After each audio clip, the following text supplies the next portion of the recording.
Binondo dahil nandito ang parokya ng kauna-unahang Pilipinong santo at siya ay isang Filipino-Chinese. Siya si San Lorenzo Ruiz. Si San Lorenzo Ruiz po ay kapwa nating Pilipino. Pero at the same time, tulad ng maraming Pilipino, at tulad ko, siya ay isang mistiso. We have to acknowledge his being Chinese ethnicity kasi we owe him, no? And nakakahiya naman, hindi naman siya totally Filipino. He's a Filipino-Chinese saint. That is, we have to propagate that also. Nakita po nila na ang kahalagahan po ng misa. At makikita ko rin po na yung pagmamahal po nila sa kapwa nila. Para sa amin, si San Lorenzo ay isa siyang huwarang tao, huwarang Katoliko.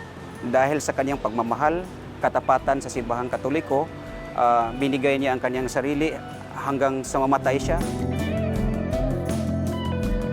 Ito ang Minor Basilica and National Shrine of San Lorenzo Ruiz. Kaya samahan ninyo ako sa isa na namang lakbay simbahan dito sa Lakbays.